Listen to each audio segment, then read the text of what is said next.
महाराष्ट्र में सियासत तेज है। असली एनसीपी को लेकर अजीत पवार गुट और शरद पवार गुट में लड़ाई अभी भी जारी है।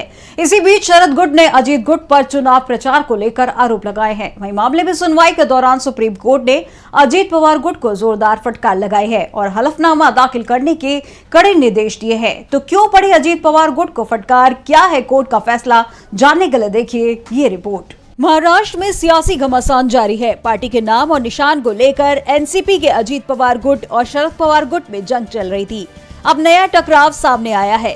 शरद गुट ने अजीत गुट की सुप्रीम कोर्ट में शिकायत की है कि शरद पवार की तरफ से वरिष्ठ वकील अभिषेक मनु सिंघवी ने अजीत पवार की एनसीपी पर घड़ी के निशान और शरद पवार के चेहरे का उपयोग करके लोगों को गुमराह करने के आरोप लगाए थे।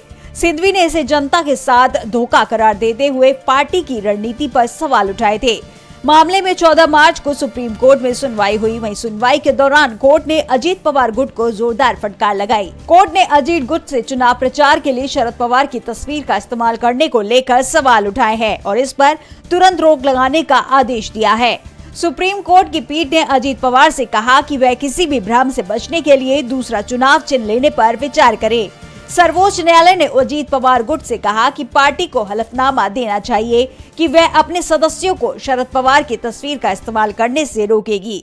सुनवाई के दौरान जस्टिस सूर्यकांत और के की पीठ विश्वनाथन ने पार्टी की रणनीति पर टिप्पणी करते हुए कहा कि जब चुनाव आता है तो आपको उनके चेहरे की जरूरत होती है और जब आप चुनाव जीत जाते हैं तो आप पार्टी छोड़ देते हैं। मामले में अगली सुनवाई 19 मार्च को होगी। आपको बता दें कि 19 फरवरी को शीर्ष अदालत ने एनसीपी संस्थापक शरद पवार और उनके गुट को राष्ट्रवादी कांग्रेस पार्टी शरद चंद्र पवार के नाम से काम करने की अनुमति दी थी। वहीं ईसीआई ने अजीत पवार के गुट को असली एनसीपी के रूप में मान्यता दी थी और अजीत पवार के गुट को एनसीपी का सिंबल दीवार घड़ी आवंटित किया था, जबकि एनसीपी शरद चंद्र पवार को चुनाव चिन्ह घड़ी आवंटित की थी।